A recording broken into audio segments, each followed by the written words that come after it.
Assalamualaikum, selamat siang, salam sejahtera untuk kita semuanya. Selamat datang di Museum Sejarah Jakarta yang terletak di Jalan Taman Fathahillah nomor 1, Jakarta Barat. Seperti sobat museum dan kebanyakan orang-orang saat ini, kami bekerja dari rumah atau work from home.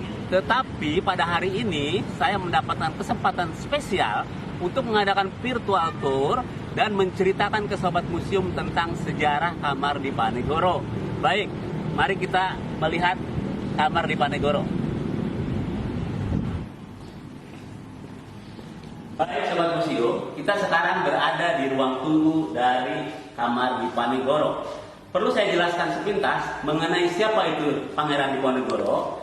Beliau adalah putra dari Hamengkubuwono III dan Raden Ajeng Mangkarawati, di mana beliau lahir tepatnya di tanggal 11 November 1785 dan meninggal di tanggal 8 Januari 1855 di Benteng Rotterdam, Makassar. Adapun perjuangannya itu sangat luar biasa. Seperti kita tahu, Perang Jawa 1825 sampai dengan 1830 itu merupakan perang terberat yang dianggap oleh orang Belanda. Kenapa? Karena begitu banyak menghabiskan biaya, begitu banyak menghabiskan tentara dan juga peralatan. Hingga akhirnya Belanda kehabisan akal bagaimana caranya menangkap Dipanegoro. Hingga akhirnya dia mengajak berdamai, berunding dalam tanda petik, yang pada kenyataannya berundingan itu pun hanya sebagai tipu muslihat, tapi melainkan untuk menangkap Pangeran Diponegoro, kemudian dibawa ke Semarang dan kemudian diasingkan ke Batavia. Di Batavia itu di sini, yaitu tepatnya sekitar 26 hari. Mulai dari tanggal 8 April 1830 sampai dengan tanggal 3 Mei 1830. Mari kita lihat sekarang kamar dan koleksi ruang Dipanegoro. Baik sobat museum, sebelum kita masuk ke kamar Dipanegoro, sebaiknya kita mengganti sepatu kita dengan sendal. Kenapa? Karena supaya lantai yang terbuat dari kayu ini bisa lebih tahan lama, bisa lebih awet, dan juga pengunjung yang ada di kamar Dipanegoro ini dibatasi hanya untuk maksimal 20 orang. Kalau sudah sendalnya habis, artinya sudah tidak bisa lagi dan mereka harus menunggu yang dari atas turun bergantian. Mari kita masuk.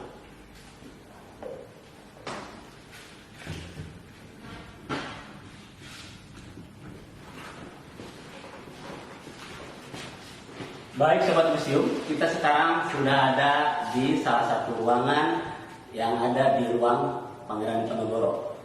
Ini adalah salah satu koleksinya.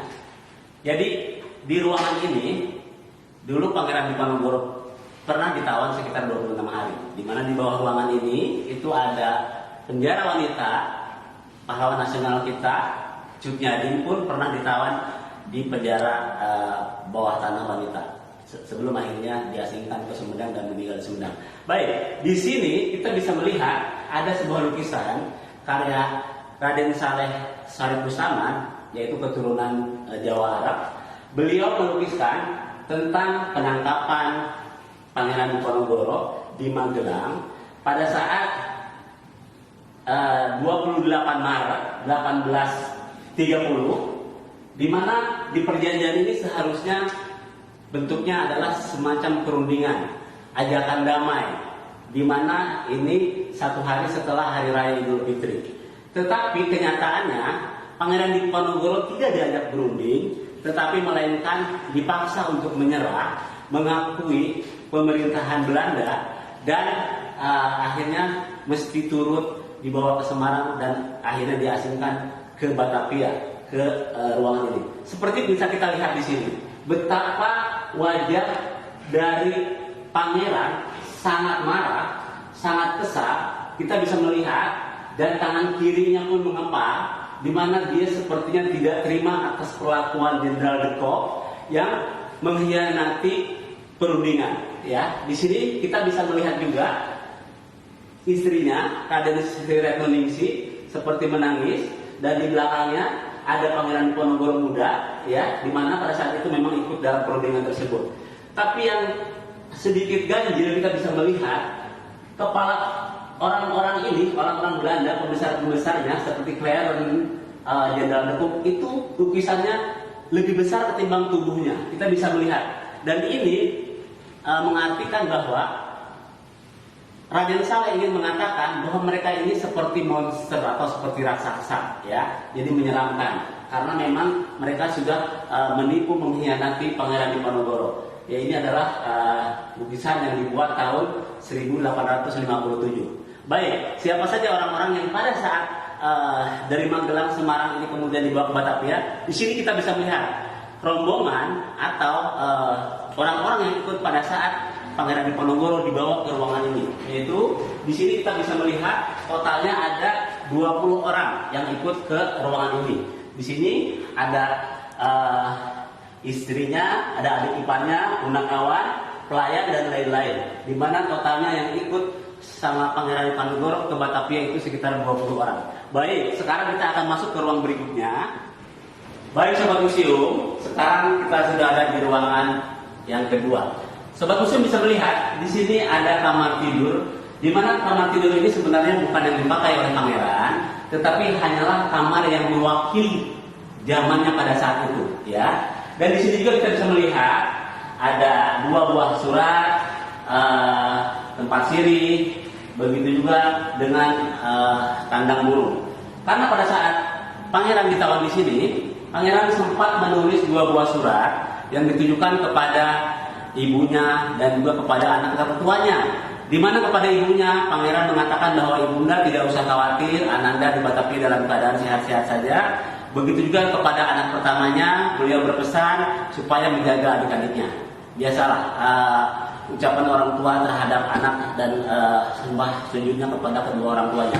Di sini juga kita bisa melihat ada tempat sirih, dan memang itu adalah salah satu kegemaran pangeran, yaitu mengunyah daun sirih, ya. Baik, di sini kita juga bisa melihat ada perenungan Pangeran Diponegoro di atas kapal korvet, ya, pada saat mau berangkat dari Batavia menuju Manado. Di dalam kapal itu beliau merasakan perenungan yang sangat dalam, di mana dia mengatakan mengalami 3 kali masa yang sangat luar biasa, di mana pada usia 7 sampai 10 tahun beliau sempat diasuh oleh nenek buyutnya. Kemudian di tanggal 17 Juli 1825 pada saat rumahnya dihancurkan oleh pemerintah Belanda, dia akhirnya bergerilya berperang melawan Belanda, dan di tanggal 3 Mei ini beliau harus pergi dari Batavia ke Maluku, dan belum tentu jelas nasibnya seperti apa. Itu adalah perenungan di mana yang dia katakan merupakan salah satu tsunami besar dalam dirinya. Baik, kita lanjutkan. Di sini kita bisa melihat ada lukisan karya dari Adrianus Johannes Beek. Adrianus ini adalah salah satu hakim yang ada di Batavia. Sekaligus beliau ini adalah seorang pelukis porselen, ya, yang sangat berbakat. Jadi kalau pelukis porselen itu harus lebih cepat dan akurat. Kenapa? Karena memang porselen itu kan berputar terus, ya, jadi harus akurat. Di sini kita bisa melihat lukisan ini dibuat tahun 1830. Lukisan yang aslinya ada di Museum di Amsterdam. Ini adalah kopiannya. Dan di sini kita bisa melihat bagaimana sosok wajah Diponegoro pada saat berada di ruang di Batavia ini. Jadi sekarang kita bisa tahu atas jasa Adrianus Beek ini, wajah Diponegoro itu seperti ini. Seperti kita bisa lihat di uang 2000, uang 5000, ya. Baik, kita akan lanjutkan ke koleksi berikutnya, ya. Ini adalah Jenderal Victor yang pada saat itu menangkap dari Magelang, ya, membawa Pangeran Diponegoro ke Semarang dan kemudian diasingkan ke Batavia. Ke Batavia itu maksudnya ke sini, ya, ke ruang Diponegoro ini. Ini adalah Belsuit, ya, di mana keputusan dari Mahkamah Belanda tentang pengasingan Pangeran Diponegoro, dan ini adalah kesaksian Jos Frank, yaitu salah satu adik nahkoda kapal yang membawa Pangeran Diponegoro dari Semarang ke Batavia. Di sini diceritakan bagaimana pada saat Pangeran Diponegoro turun dari kapal, kemudian dibawa dengan kereta menuju gedung Startwish ini, gedung Batavia. Di gerbang terlihat beliau memandang kiri kanan ke atas, ternyata sepertinya tidak ada celah untuk melarikan diri. Akhirnya dengan terpaksa, dengan wajah merunduk, akhirnya pangeran masuk ke dalam ruang Stadshuis, ruang Balai Kota Belanda. Baik, kita lanjutkan. Baik sahabat museum, kita sekarang berada di ruang 3 dari kamar Dipanegoro. Di sini kita bisa melihat ada surat terbuka dari Suwardi Suryaningrat atau Ki Hajar Dewantara, di mana beliau menyerukan kepada pengusaha dan segenap media pada saat itu untuk menjadikan hari wafatnya, tanggal wafatnya 8 Januari jadikan sebagai di mana kita harus berlibur seperti sekolah-sekolah, ya. Dia minta supaya itu diliburkan. Kenapa? Untuk mengenang jasa dan perjuangan dari Pangeran Dipanegoro. Baik, di sini juga ada pada saat Kongres Muhammadiyah, tepatnya di Jogja tahun 1983, itu menggunakan logo atau gambar dari Pangeran Dipanegoro, di mana gambar ini sebenarnya adalah gambar yang sempat dilukis oleh Adrianus Johannes Beek yang ada di Batavia ya 1830. Di mana di sini kita bisa melihat pangeran sedang menunjukkan jalan ke masjid Hayal Falah, jalan menuju kemenangan ya. Dan di sini kita bisa melihat di mana ada lukisan dari salah satu penyair besar kita yaitu Hairil Anwar yang menceritakan tentang perjuangan Dipanegoro.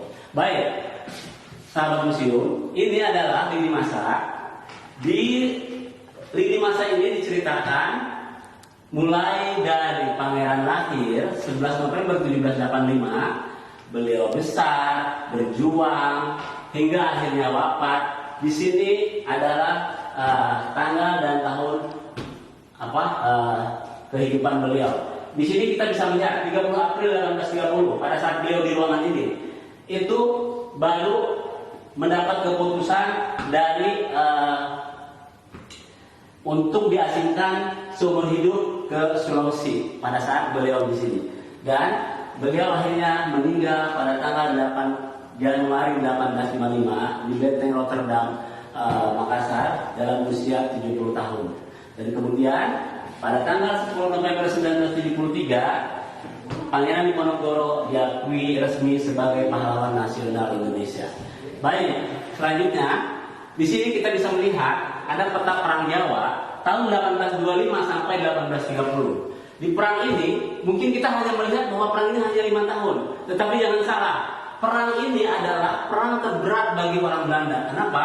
Karena perang gerilyanya Pangeran Diponegoro itu sangat sulit ditaklukkan, bahkan sangat menguras perbendaharaan khasnya orang Belanda, ya, memakan waktu, tenaga, juga personil, hingga akhirnya Belanda bingung bagaimana cara mengalahkan Dipanegoro. Ya, karena kalau kita lihat peta di sini, bagaimana Pangeran Diponegoro perang gerilya selalu berpindah-pindah dari satu tempat ke tempat lain, sehingga sulit untuk ditaklukkan di mana posisi yang sebenarnya berada. Hingga akhirnya yang kita tahu tadi pada tanggal 28 Maret 1830 akhirnya mengajak berunding yang sebenarnya itu adalah hanya tipu muslihat, hanya penipuan untuk membawa pangeran dari Magelang ke Batavia. Baik, sahabat museum, di sini kita bisa melihat juga ada gambar uang kertas, di mana uang kertas ini baik yang nominal 1000 ya, 100 itu bergambar dari wajah Pangeran Diponegoro.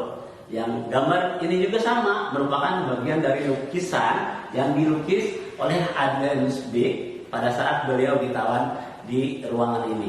Baik, berikutnya ini adalah peta pengasingan Pangeran Diponegoro dari Batavia, dari ruangan ini untuk dibawa ke Manado dan terakhir di Makassar.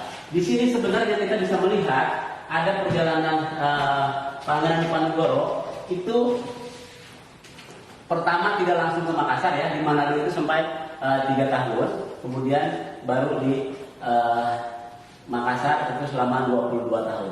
Jadi perjalanan setelah dari Batavia ke Sulawesi itu sekitar 25 tahun. Hingga akhirnya beliau meninggal tepatnya di tanggal 8 Januari 1855 dalam usia 70 tahun. Baik, sahabat museum, demikian virtual tour kita kali ini. Semoga bermanfaat. Jadi jangan lupa, apabila pandemi sudah berakhir, segera kunjungi Museum Sejarah Jakarta.